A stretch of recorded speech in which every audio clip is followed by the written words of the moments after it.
Okay, I think we're going to begin. So welcome to Ridge Vineyard's Winemaker Roundtable. This is David Amadia. I'm the president of Ridge, and it's going to be my pleasure to host today's tasting. Today's theme is Lights and Brights, and we have four really fun and interesting wines to share with you today. And I know all of us are excited to taste these wines and talk about them with you. So a few housekeeping points. If you have a question for the production team, please use the Q&A function. We'll answer as many of the questions live as possible. We also have some Ridge team members online monitoring and answering questions as well. Feel free also to use the chat function to check in. Let us know what you're drinking, where you're tuning in from. So today we'll be focusing on four wines. All these wines are winery direct only. One of them, the Buchignani Carignane, is an ATP wine. The other are very small production wines that are only available at the winery or on offer to club members or on the website. So the wines and tasting order that we'll be talking about today, and these are some non-mainstream wines, and it'll be pretty cool. But the first wine is the 2019 Adelaida Roussanne. The second wine is the 2020 Lytton Estate Rosé. Third in the lineup is the 2020 Freddiani Valdegee. And the fourth wine is the 2019 Buchignani Ranch Carignane. So let me introduce our panel for you today. First, I'd like to introduce David Gates. David is our Senior Vice President of Vineyard Operations. He's coming to us live from the Midwest today, Minnesota, I believe. But David has been with us at Ridge since 1989 and is hoping to survive one more harvest here at Ridge. So thanks for joining us today, David. And then I'd like to introduce John Olney. John's our head winemaker at Ridge, and he's been at Ridge since 1996. And in his capacity, he oversees all of our winemaking operations at both our wineries, both at Lytton Springs and at Montebello. So John, thank you very much for joining today. And then I'd like to introduce Mark Vernon.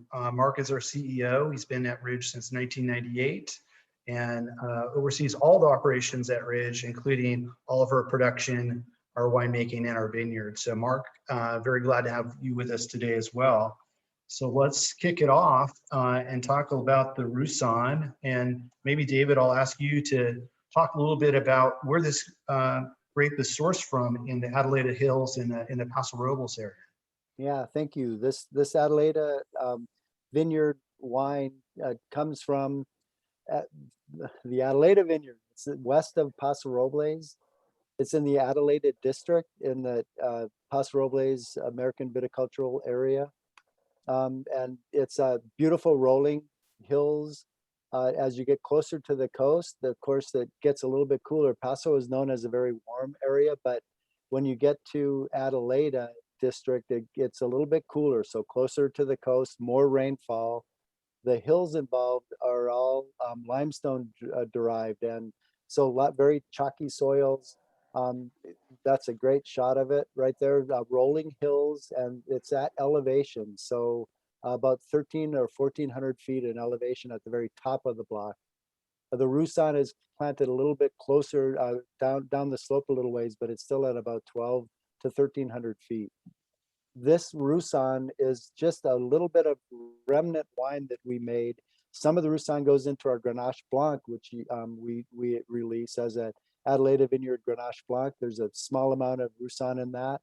But we always, the last few years, we've gotten a little bit extra from this vineyard. And it's such a beautiful, fresh wine that we decided to keep it separate when we can.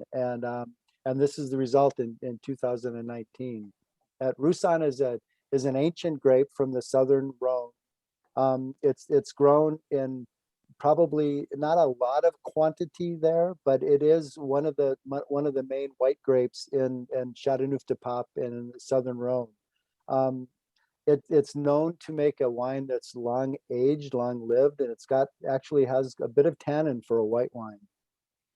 I know that Eric Baher said that we should drink this in the first year or two, but a Roussanne is a wine that can age, and it can be quite beautiful when it's a little bit older, like 10 years old, 15 years old, and it has the structure and acidity to do that. but it's a marvelous area. And yeah, and these are purchase grapes. We've developing I think a long-term relationship now with Adelaida Vineyard, and we're really happy with the fruit. Yeah, no, it's terrific.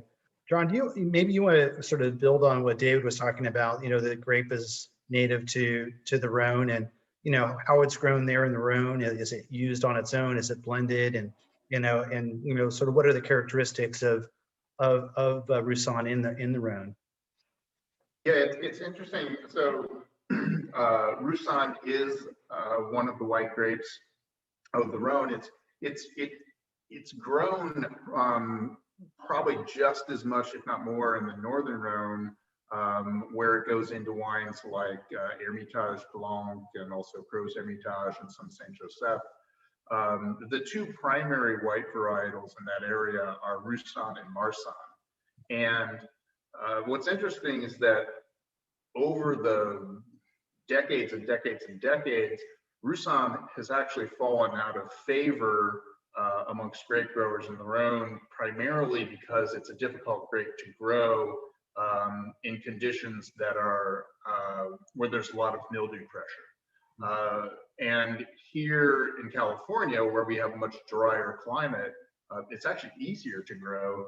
And I think this is a great example of what it gives in the right conditions. Yeah, it's and one of the interesting things, and I think the reason that Marsanne and Roussanne sort of work really well together, is Roussanne brings this. It has this freshness and a slight floral aspect to it, but at the same time, it's also a wine that has a round kind of a mouthfeel to it. Some people sort of call it oily. A little lower in acid, but it really has great palate weight to go along with all that sort of freshness that you get. So it's a very unique, really unique grape. Yeah, you can see it. I would think if you got this a little bit too ripe, this wine could get heavy pretty quickly. You need to maintain the acidity in it to sort of counterbalance that oily nature of the wine.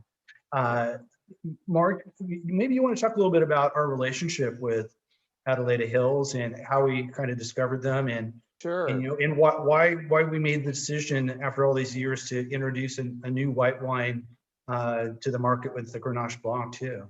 Sure. So, yeah, we actually we were all together once a year. Our whole team gets together and we spend a couple of days discussing a variety of different topics, and we always review our portfolio of wines. And our sales team was asking us, could we make a little bit more white wine, because the amount of we don't make a lot of Chardonnay and it sells out pretty quickly, and but we only have a limited capacity to grow and make Chardonnay from the Montebello estate, which has always been our focus for that wine. And so we started discussing maybe it would be nice to have another white wine, and if we did that, what should it be, right? So, and Sauvignon Blanc has been done by many people, and we weren't as interested in that. And all of a sudden, the thought, maybe if we could do a really good white Rhone wine, that could be interesting, because it's not as common. And just about the time that conversation was getting going, David Gates just stood up and said, well, if you want to do a white Rhone, I know where I can get some grapes for us. And it was, I think, very fortuitous moment in time when the people at Adelaida Hills had some extra grapes, quote unquote extra, that they didn't need, because they have a winery and they're making wine themselves, but they also have these very extensive vineyards. They're beautiful, and they really were growing more fruit than they needed for their own production. So Dave Gates, having the connection there, was able to negotiate our ability to buy our first batch of grapes, which we were focused predominantly on Grenache Blanc, as you mentioned earlier. That was our main goal, was to produce a Grenache Blanc, but we took some of the other varietals along with it, to both as a potential blending with that Grenache Blanc, and in this case, we ended up making a small amount of the 100%. So when Dave took me to the vineyard for the first time to see it, and I'm riding with him, and it was kind of sort of a deja vu feeling, because when you start to get close to where the vineyard is, you almost feel like you're driving to Montebello. It's like, what's going on here? We're on this narrow 2-lane road going up into altitude.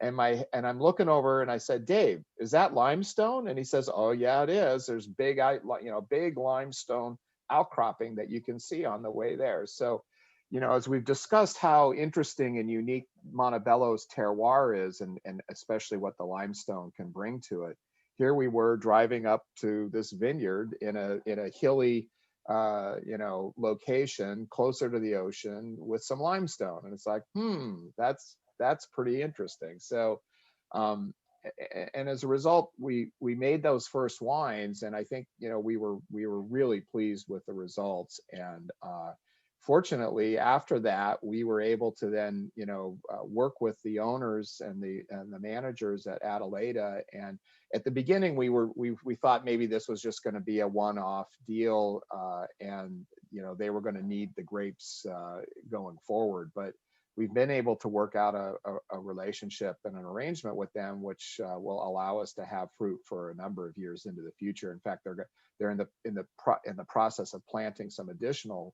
fruit that will be earmarked for us. So we're really thrilled to have the relationship with them. They're great people. They're making really nice wine themselves, and they're going to always give us a good piece of the harvest as far as the white Rhones is concerned. So we're really thrilled to have them as a partner.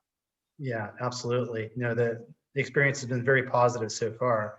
So David, we had a couple of questions. Maybe I'll throw one of them at you about where the cuttings for the Roussanne and maybe some of the other white Rhones has come from for Adelaida Hills. I mean, Tablas Creek is nearby, owned by the parents. They've had a nursery there. They've brought over clippings as well. Is that the source of the Roussanne and the other white Rhones, or do we know where they're coming from?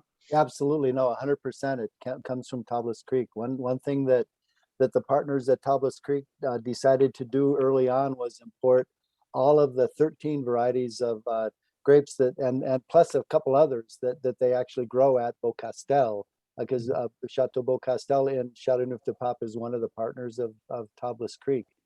And along with the Haas family, they've done more for the Rhone category in California than any other producer. I mean, not just the wines they make, but the cuttings that they brought with them have spread throughout California and actually all of the US. So really owe them a great debt of gratitude for what they've done. And California has a beautiful climate up and down the state for Rhone grapes. And we've had Rhone grapes here before, especially, Mataro, Mourvedre, Grenache. Yeah. But having the other varieties, and there's some really crazy ones out there. Picpoul Blanc is another one that is just a beautiful wine. It makes better wine here than it ever has, I would say, in France. I mean, it's just amazing what it can do. So yeah, great debt of gratitude to them for bringing in all that budwood. And John, another question for you. As someone is asking, they've tried the Beaucastel Blanc, and one of their wines, it's 100% Roussanne. So they're wondering what is the difference between 100% Roussanne from the Rhone versus California? What kind of differences would one might expect? Well, yeah. I mean, first of all, the 100% Vieille Vigne Roussanne from Chateau Beaucastel is probably one of the more it's incredible how little attention it gets, because I think it's actually one of the great white wines of the world. I think there's a couple of differences. Certainly, if you're looking at that particular wine, Roussanne is relatively new to us here in California. So, we don't have that advantage of old vines, but, with each year they are getting older. I think there's also, again, of course, it depends on where you're growing it. And I think one of the important things is, as Mark and David both mentioned, because you have that really nice limestone, to plant these grapes in, that's an important factor to have, especially in California, because the one, if Roussanne has sort of an Achilles heel, it is that it can lack acid sometimes. And so you really want to have it in that kind of a soil, and picking it becomes really, really key in terms of maintaining that acidity to go along with what we've been talking about in terms of that roundness in the wine. Okay. And Mark, one last question on the white before we move to the next wine. Any advice to someone who wants to age white wine? What advice would you give them? Well, I think, and I saw that question, and I think there's sort of 2 points. One is what characteristics of a white wine lend it to being a wine that will age, and again, I would come back to that word acid that we were just, John was just talking about. I think a wine has to have a reasonable amount of acid for it to age well, and I think that goes for both red wine and white wine, but maybe even more importantly for the white wine as well. And again, perhaps the place these grapes are growing, the limestone soil, the climate, all together lend itself to a wine that is going to age. Of course, you want to keep your wine stored properly and keep it in a cool condition for it to age well. And so I would strongly recommend, if you're going to age any wine, if you can put it in a place where it's 55 degrees or cooler, you're going to be happier with the results than if it starts getting too warm. And white wine especially can really deteriorate fast if it's too hot, and its tendency to perhaps oxidize is can be really great at higher temperatures. So keep it cool, and but I always recommend drink some now and then save a few bottles and open them up over, spread it out so you have fun to see how the wine progresses with age, and then buy some more. So Yeah, good advice. I mean, I think some people like aged wine, but some people don't like really aged wine, right? So, yeah, finding what that sweet spot for you in particular is, and that takes some experimentation and, like you say, opening bottles over a course of time. So let's move to the Rosé, 2020 Lytton Estate Rosé. So the name tells you this is 100% from our Lytton Vineyard in Dry Creek Valley. But John, why don't you talk a little bit about the blend? I mean, this is a pretty interesting blend here. 34% Mataro, 30% Grenache, 17% Zin, 15% Black Malvoisie, and 4% Clunois. So this is quite an interesting blend. Yeah, I had the wine in the fridge. I had to go get it. Yeah, so there's obviously there's a lot of reference in terms of grape varietals when we talk about certainly in the south of France, Grenache being sort of the probably the most classic grape varietal that just seems to lend itself to making a really nice rosé. But at Lytton West, David has been sort of bringing on and kind of experimenting with some other varietals, in the Rhone category, and these have just started actually to come online. And frequently, when we have grapes, vines that are in their third, fourth, fifth year, a lot of times they're when they're that young, they're actually better for making rosé than for making red wine. They tend to get more and more concentrated with age.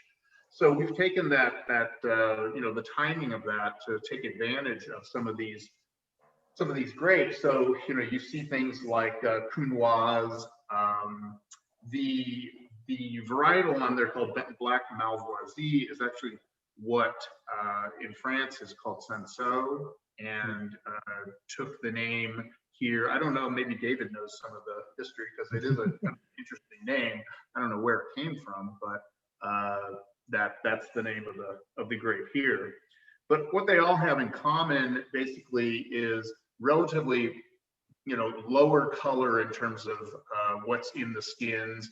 They tend to be lower tannin, and they also tend to be wines that, in terms of red grapes, that here, even in our warm climate, retain acidity. And when you're talking about a rosé, you know, probably the main thing that brings that refreshing quality to a rosé is having the acidity that balances the fruit. So that's the that's the aim.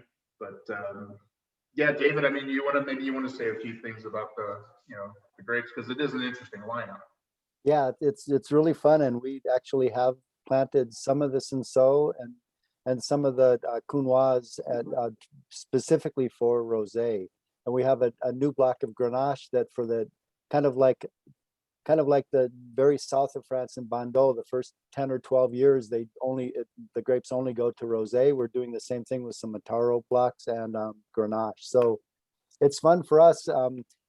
One of the things that all these grapes have in common is very big clusters. And so with a young vine, if you're trying to make it into a red wine, you have to really thin heavily when they're really young, because they're quite precocious. They want to fruit up, and they can carry a bit more of a crop load if you're picking the grapes for rosé, because you pick at a much lower brick. So the vine doesn't have to work as hard, which means that it can carry a little bit more of a load. You're not as much worried about intensity of fruit flavor.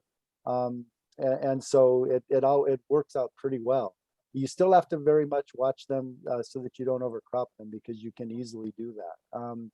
The Cinsault or Black Malvoisie is really fun to grow. It was known as a table grape. It was grown as a table grape and a wine grape. It was one of those versatile grapes, kind of like Zinfandel in the early 1860s, 1870s, 1880s when it first came in. And like many grapes, Mataro being one of them, it had a long, they're older, they've been around for a while, right? So they have many different names. All the little villages in it would often have a different name for the variety.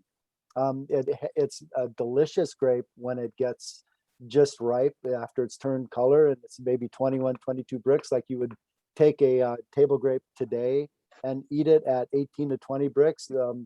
Cinsault Black Malvoisie it just tastes great when it's that, and so it's fresh and crunchy, and it has seeds though. But back then, table grapes all had seeds, or most of them did.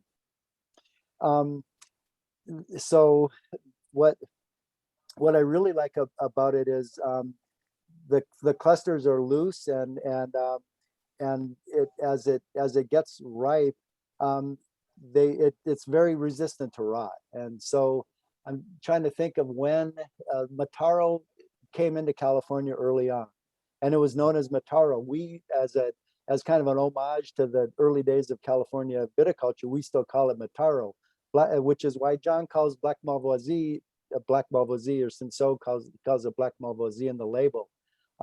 Mataro didn't really catch back on. They had these beautiful old vineyards in California that were kind of languishing, going into just basic red wine, until the Rhone Ranger movement in the late 70s and 80s. And then all of a sudden they realized that Mataro was the same as Mourvèdre and Black Malvoisie is the same as Cinsault. And all of a sudden there's this cachet to the names, and marketing that took place. So, and they kind of took hold, which is a good thing, because they're really well suited to California climate and do very well, especially up at Lytton. So David, just to clarify, Cinsault is an approved name by the TTP in the U.S. That is, we could have theoretically put Cinsault on the label. Yes, they're synonyms. So Black Malvoisie and Cinsault are synonyms. So they're interchangeable. Yeah, just like Mataro and Mourvèdre also. Absolutely, right. Yes. So this was like you said, a homage to the historic nature of the grape here in California. This was a name that was used historically. You bet. If you go back to the 1920s, when UC was putting out recommended grape varieties, one of them was Black Malvoisie. There was no Cinsault anywhere. It was Black Malvoisie. Okay. Same thing with Mataro. It was Mataro. That's what they called it. Well, yeah, I mean, an interesting sort of corollary to that too is, I had always known Mataro as Mourvèdre. When I came to California, and I would talk to grape growers who had some old Mataro, and I would say, "This is some really nice Mourvèdre you have." They would give me a blank stare. They didn't, Mataro is what it's always been known as in California. Absolutely. And so this is our largest, well, with a few exceptions, we're going way back in the 80s perhaps, but for the most part, this is our largest production of rosé ever. We weren't really following the trend. Obviously, rosé has been a huge trend in the U.S. market, but we continue to make a small amount and sell it out every year. And Mark, what's the future? Is that something you anticipate we'll continue to do? Well, I think we'll certainly continue to make rosé. We always have this discussion about how much is too much or how much is the right amount, right? So, and especially when you consider the fact that we are making red wine from these grapes. So, all the grapes that we have here in this rosé, well, now that we've got the Counoise and the Cinsault, that's a little different because that's a little new for us. We actually planted those grapes with this idea in mind. But if you look at, the Mataro, the Grenache, the Zinfandel, we grow these grapes really at Lytton Springs predominantly to use in red wine, whether it's part of the blend in Lytton Springs or we've made varietal Grenache, we've made other blends with Syrah, etc. But always with a focus on red wine. So there's always this sort of tension between, well, do we take some of our beautiful grapes that we can make this wonderful red wine with and go and make rosé from it? It also, so that's always the discussion, and also to a little bit of to a certain extent, there are some farming decisions that can be made that you would make perhaps differently if you thought these grapes were going to be used for rosé versus they're going to be used for red wine. And David was talking about big clusters, right? So you might let the vine set a little more fruit and carry more fruit if the goal is to make a rosé than if your goal is to make red wine, and you really need to control and manage the amount of fruit on each vine so that we can accumulate more color in the skins and actually produce a really nice red wine from the grapes. So it requires a little bit of thought and some work in the vineyard in terms of which direction you might go to really get the best quality, both for the red wine and also to some extent for the rosé as well. So it's always this discussion, and rosé is a wine that we're really not that interested in aging this wine. I mean, you can keep it for a year or two and still have it be enjoyable. But rosé is really about a fresh wine to be consumed in its youth, and so our goal is to make enough wine so that we sell all of it at the end of the season, and then go on to the next release and not have any left over. So I've visited a few chateaus in France who've talked to me about how their rosés age, and I've always marveled at that contention. But John, I mean, people think of rosé as an easy wine to make, and as a home winemaker, I can tell you, it's not an easy wine to make. I mean, to me, it's easier to make red wine than rosé. So can you talk a little bit about some of the challenges making rosé, and then also, is this a Saunier or how, which is basically free-run juice? Is that how this wine is made, or David, where does the juice come from? First, David, I'd qualify that by saying it's hard to make good rosé. Okay, thank you. It's very easy to make. I don't want to make bad rosé. I don't think anybody wants to make bad rosé. I think making bad rosé is probably very, very easy. It's the trick is to make good rosé. So John, tell us maybe one or two of your secrets, and then which approach we use too. So sure. So no, I think it's a really good point, because using for example the rosé versus making red wine analogy. When you're making red wine, you're gonna crush the grapes, you're gonna ferment the grapes. They're gonna take color from the skins, tannin from the skins. You're gonna press it at some point, and so that you have that a lot of the decisions are sort of baked in, shall we say. Yeah. When you get to rosé, all of a sudden you realize how many, you really are going to steer the wine in a lot more ways, and that starts with how are you going to process the grapes? Because there's three general approaches. One is to simply crush the grapes and immediately pull off some of the juice before it's taken on much color, which is the Saignée approach. Then you have the whole cluster press, where you're really treating the grapes like as if they were white grapes. So you just bring them in, full cluster, put them straight into the press them, and then work from that juice and treat it then like a white wine. And the final way, of course, is what they do in Champagne sometimes, is where you take a red wine and you actually add it to a white wine. Well, that's much less common. So this was made by whole cluster press. So really, we've taken our white wine approach here, and we are simply putting the whole clusters into the press, pressing them, and then it becomes a question of, how long do you press? How much of that press do you use? Because with each cycle that the press goes through, and it keeps increasing the pressure and drawing out more juice, but as it draws out more juice, it's drawing out juice that is gaining color as it goes. Yeah. So, you have a lot of decisions, in terms of the longer you leave it in contact, the darker the color. It changes the sort of quality of the fruit to one from, sort of having that fruitiness to something that's starting to head in the direction of a light red wine. Yeah. So you're really working with that kind of a cutoff point there. And then, one of the neat things too, of course, is that you have all these different grape varietals. So, the Zinfandel is going to help you bring that fruit to it, and the other varietals maybe have a little more acid. So it's a lot of fun, but yeah, there's a lot of decisions, a lot more than you really think until you sort of get in the middle of it, and you're confronted by all these, different ways you can go. And it's interesting, I think, to note that when you're full cluster pressing it, making it like a white wine, you're intentionally making a rosé at that point. With the Saignée, oftentimes it's a byproduct of the red wine making, right? They're trying to concentrate the red wine, and the Saignée is simply run off, and they don't know what to do with it, so they make a rosé out of it, right? So it's sometimes more of an unintentional process. It's less intentional. Yeah. Okay. And then one last question, and then we'll move to the red wines, David, about Cinsault.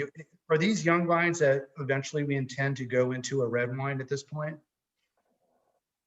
We do have some Cinsault that goes into red wines, but they're interplanted amongst Zinfandel and Carignane and Petit Sirah are mixed plantings. This particular block that we have, or the two blocks that we have, there's one that's head trained that possibly in the future that's mixed between Cinsault and Counoise that could potentially go into our Lytton Springs. But right now they're destined for the first 10 years anyway of their life, their cropping life, they're destined for rosé. Okay. We have some others that are a couple other, one other block that's planted on wire. So the vertical shoot position wire, that's going to be strictly rosé. Cool. Okay, good. Thanks, David. So let's move to the Freddiani Valdegee from the 2020 vintage. Only 168 cases produced of this bad boy, so not a lot of it. And this is also, or historically known as Napa Gamay. And for decades, David, right, people assumed that this was a Gamay, and it wasn't until maybe 50 years ago that it was really determined that this was a different variety, not Gamay, and it was determined to be Valdiguié. So you want to talk a little bit about its history in California and a little bit about the Frediani Ranch also? Sure. I'll start with the Fredianis. They've been around for multiple generations. They're just south of the town of Calistoga, in the upper end of Napa Valley, and they're a great family. They're kind of a throwback family. They grow Cabernet Sauvignon and Cabernet Franc that they sell to high-end wineries. They also have old blocks of this Valdegee and Merlot, and there was a little bit of confusion with Valdegee that and they also have a Charbonneau. So fans of us know that we've in the past made a Charbonneau. Well, this is another block that was kind of next to their Charbonneau blocks, and they're nice. They're beautiful old vines. They're like not quite old. They're about 50 years old, so they're getting up there. And it's a total anomaly to see varieties like Napa Gamay, which they still call it, and Charbonneau growing and Barbera growing in kind of the heart of Napa Valley. And it's because the Fredianis have been on this property for so long. So, and they followed some of the trends, but not all of them. And they really love the history of their grapes or their land and the grapes on it. Napa Gamay was a very important crop for Northern California wine grape growers, and including into Lodi as well, because it gave a lot of yield, and it makes a nice light red wine. So you could use that to cut some of the more alcoholic wines that they would make. But typically it's in a blend. So we have a little bit of this planted in a field blend of some Zinfandel from that planted in the 60s at Geyserville, just a few vines on block 101, which is right off the freeway, of course. But it's disappearing quickly. So you'll still see some in Green Valley. You'll see some blocks of it up in Mendocino County, but Napa County, this is kind of it. There's a little block, and it's really funny because there are two branches of the Frediani family, and they kind of are on either side of the Arajo vineyard. So you get a sense of what value they're going up against with some very or very highly priced, Napa Cabernet, and yet they have these beautiful old vines. And this like I say, and the grapes here they're made to produce gallonage, tonnage, and it makes it's always made a nice bright wine. In California, there was always a misconception of what Gamay was, and one of the kind of mysteries of true Gamay in California was Paul Masson. He had, of course, had Chardonnay and Pinot Noir planted at his place in Saratoga, but he also had some Gamay vines planted there. And so when the owners of BV, this is back before Prohibition, wanted some Pinot Noir vines, well, Paul Masson, being a smart businessman, said, "I have Pinot Noir for you," and actually gave him some of the Gamay vines. Well, the Valdegee came in, and they recognized that it was different from this true Gamay that they had in Napa, that they were calling Pinot Noir, and making it, but they never quite made the same quality of wine that Paul Masson had, because he had some nice clones of Pinot Noir. And so Napa, being early on an easy word to produce and or to pronounce, and always into marketing, they decided to market this grape as Napa Gamay, and that's how the name stuck. And yes, it wasn't until the 70s and 80s when they said, "No, this has nothing to do with Gamay." And especially about that time, Beaujolais and Beaujolais Nouveau was coming on in the East Coast, and it migrated over to the West Coast and became popular. And people said, "No, this is not the same wine." And that's when it was discovered that, and DNA proved that it was not Gamay at all. Yeah. But like I say, the Fredianis, they call it Napa Gamay. That's what's on our contract, and it is synonym. So yeah, it's pretty funny. That's no longer approved by the TTB, though. We cannot use that name. No, because yes, exactly. Just the question of Al Frediani standing in the vineyard. I was just noting how wide the rows were. Are all the rows that wide there, David? Is that how it was planted? Yeah, it's kind of true dry farming. So the closest there is 8 by 8. Most of it's 10 by 10, and some of it is 10 by 12. Wow. But most of it's 10 by 10. Yeah. And like the old plantings, there probably they would go usually 20 to 24 or so vines, and then they'd have an avenue, so they'd skip a row, and that way they could pick out from the center of the blocks. Okay, so he was standing in the center of one of those avenues. So John, stylistically, this is truly is a light red, right? It's soft on the tannins, kind of broad on the palate. I could see chilling this wine maybe even, and serving it slightly chilled. It's so different than most of the wines we work with Zinfandel and Cabernet. How does that impact the winemaking? Well, I think that, regardless of whether you call it Napa Gamay or Valdiguié, I think you look at the grape, you look at the grapes when they come in, and I think that you have to sort of respect the nature of what you're dealing with. And, when you look at Valdegee, there's no question that, they're pretty thin skinned, not a lot of color.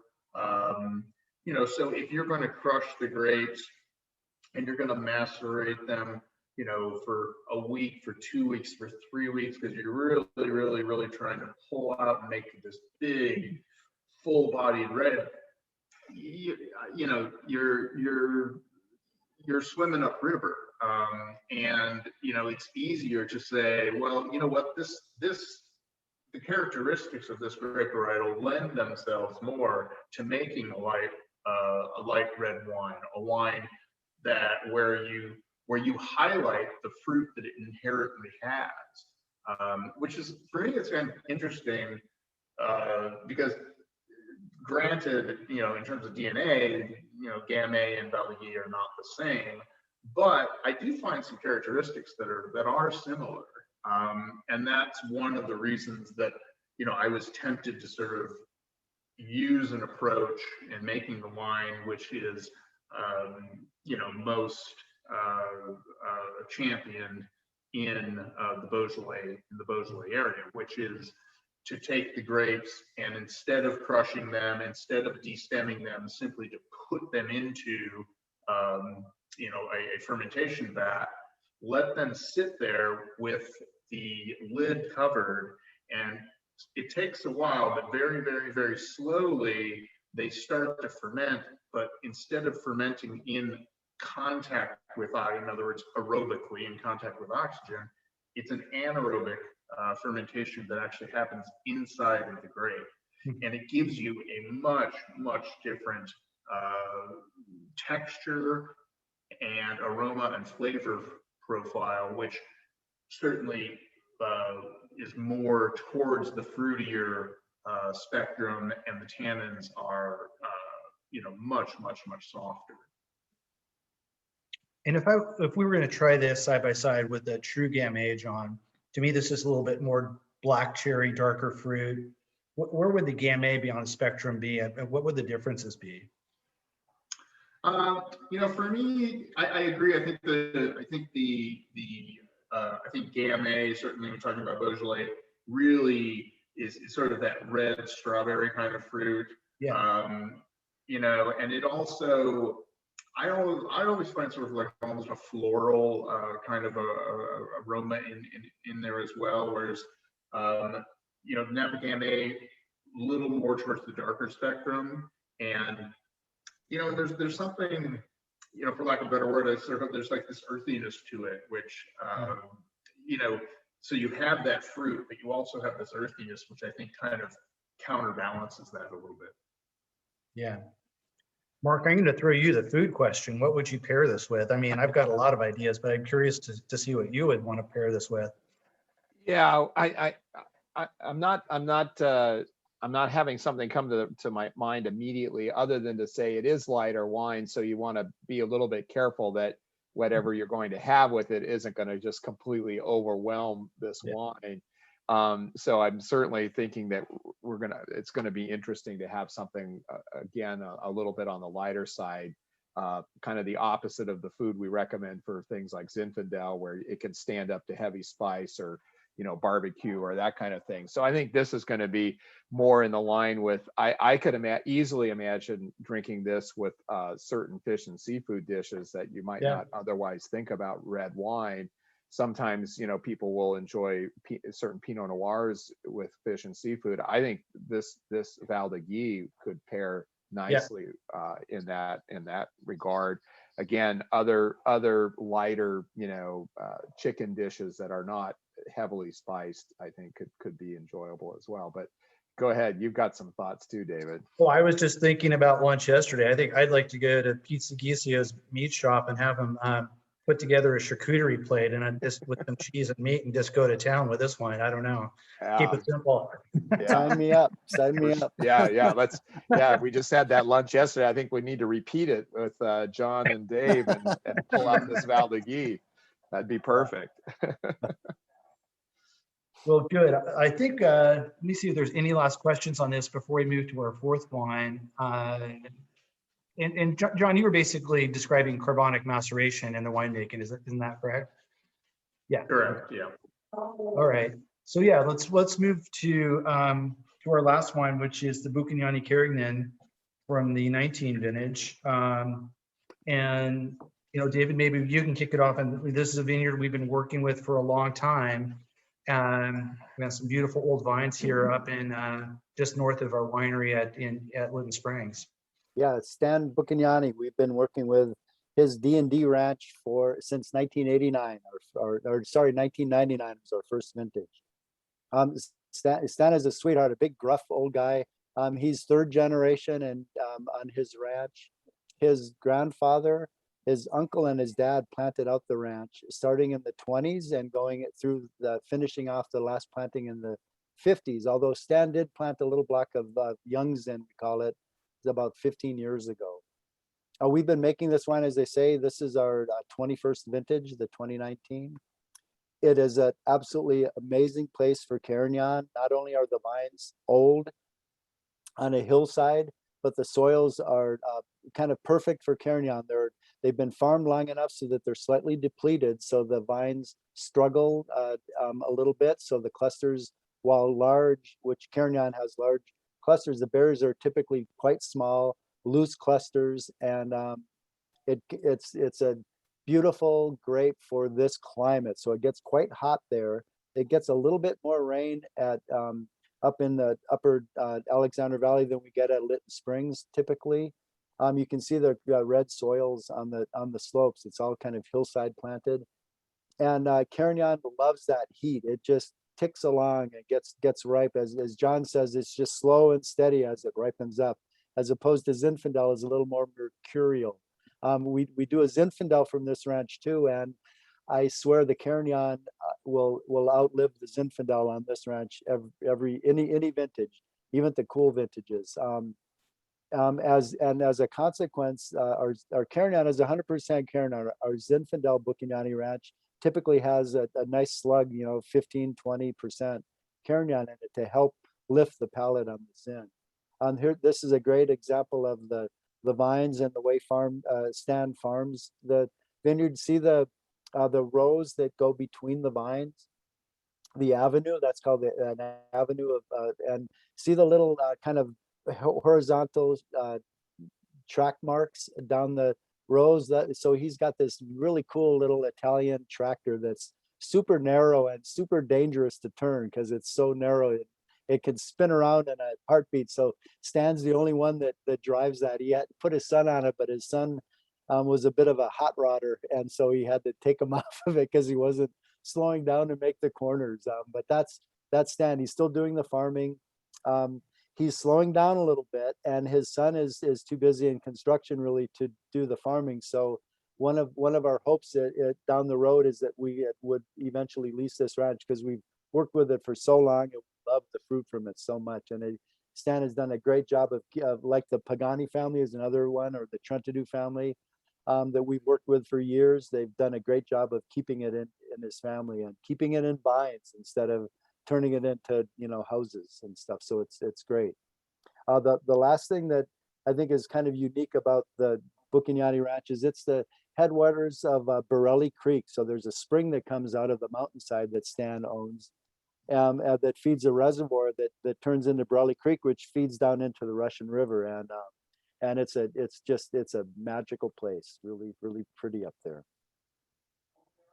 So John, Carignane is, as we know, an important blending grape with Zinfandel, and really brings a lot of that acidity to the wine, even the warm climates. But when you're making it on its own as 100% Carignane, as a winemaker. Are you doing anything different with it versus Zinfandel, or do you basically follow the same sort of winemaking protocols? Yeah, I think it's fairly similar. What's like David's saying. I mean, what's so incredible about Carignan is, I like to refer to it as the, the cactus of grapes. You can just put it out in this super hot weather, and if you have Zinfandel and Carignan, the Zinfandel, it really starts to shrivel very quickly, and as it does, the sugar goes way up, the acidity drops, and yet Carignan just simmers along there, retaining that great acidity, so that you get these grapes that come in at relatively lower sugars, and yet they have all this full flavor. So, I mean, if anything, it's simpler in the sense that you have this perfect balance, and you don't really need to try to be pulling out the most, extracting them heavily, because Carignan, it lends itself to being a wine that, which is why I think it works so well in this lineup. Being, yes, it's a heavier wine to some degree than the Frediani, but at the same time, it's still a wine that in the middle of the summer, I can chill down a little bit, has that burst of fruit to it, and just this purity to it that, sort of like where, less is more.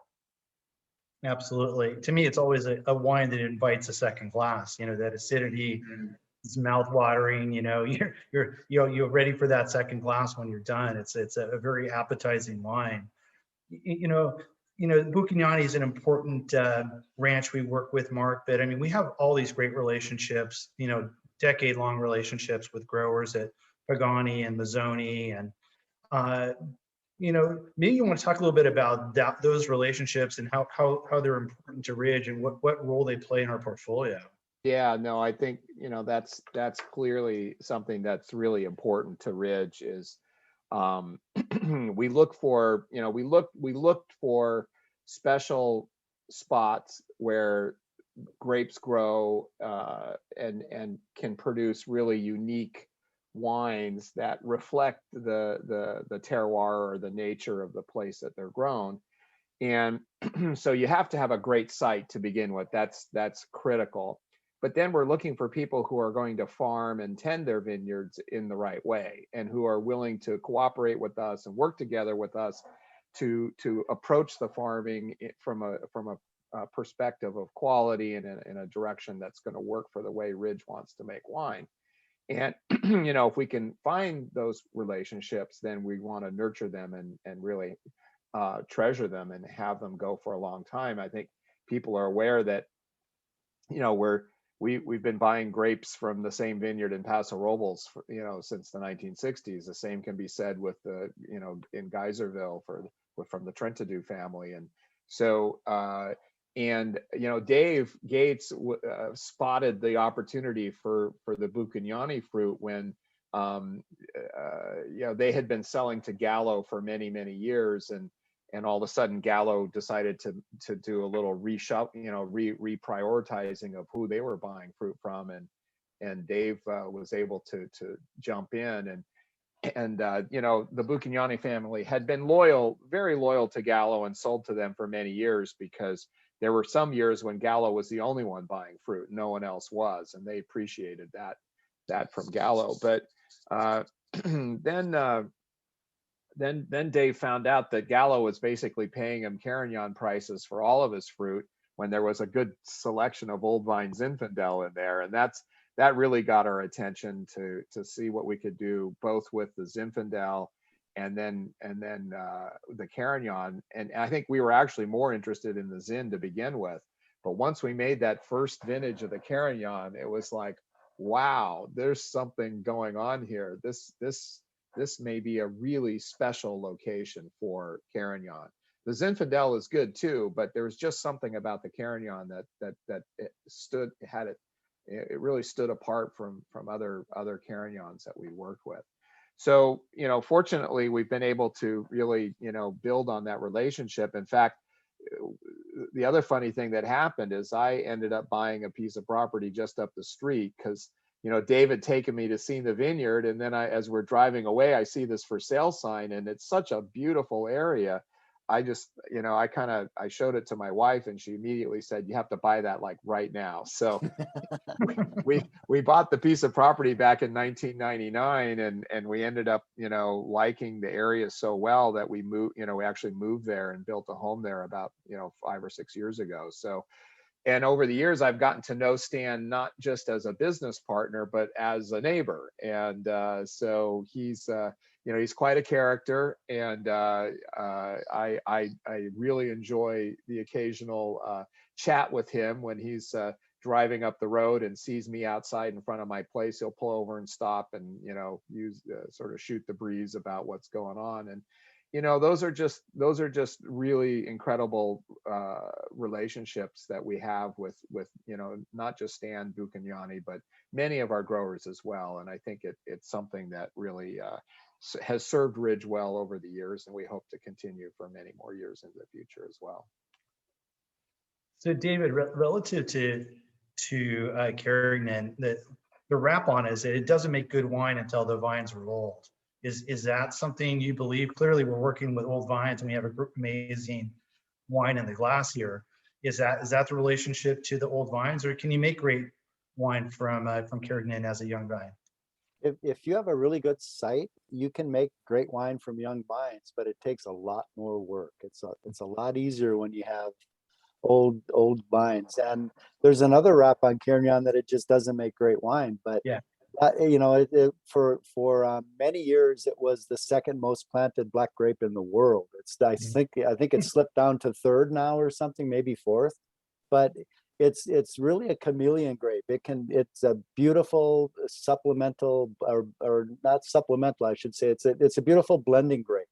And so one of the reasons why a lot of winemakers say, "Oh yeah, it's Carignane, it can't stand on its own," is because they were using it in their Cabernet Sauvignon, they're using it in their Zinfandel, they're using it in their Tempranillo, and they didn't want the price of it to go so far high up as if it was on its own, that it would interfere with their economics. So no, it makes it, but yes, you can, if you're in the right site, you can make really good wine from young vines. But like I say, it takes probably 3 times the amount of work, maybe even more. And then it's hit and miss for the first 10 to 15 years. Yeah, for sure. And John, I'll leave the last question for you. It was the food pairing with Carignane with the Buchignani. This is a wine you've been exposed to for 25 years. What do you like to pair this wine with when you're at home? Well, it's funny. Mark mentioned, seafood, and I actually had, not this vintage, but I had the 18 Carignane not too long ago, when there was king salmon in season, and I borrowed a little recipe from simple recipe from Thomas Keller, which is basically to just cut a couple of salmon steaks, cook them skin down, take them out, remove the oil, and then reduce a big pile of spinach. Take that spinach, salt it up well, put your salmon right on top of it, and it was delicious. So that's one idea. Wow, now I'm hungry. I know, it sounds like dinner. Oh, fantastic. All right. Well, good. Well, we've hit the 1 hour mark. So I want to thank our panelists, David Gates, John Olney, and Mark Vernon, for all their wisdom today. We really appreciate it. It was a great conversation and 4 really interesting wines. So thank you for sharing all your thoughts on the wines today. And a big thank you to our audience for joining us today. And we look forward to talking to you at our next roundtable. The Rosé and the Carignane is available by the bottle right now if you haven't ordered it and you'd like to. And then the other two wines, the Valdegee and the Roussanne, are part of the 4-pack. You have to buy all 4 wines to get it. At this point, we're trying to make sure everybody who wanted it for the tasting could get it. It's possible that those wines will be available as individual bottles too in the coming days. But right now, if you want them, you got to order all 4 wines, which I guess is okay, right? So it's no great tragedy. But anyway, thank you for joining us today. We really enjoyed all the great questions and the participation. It really helped with the dialogue. So everybody have a great evening, and thanks again for joining. Bye for now. Cheers. Cheers.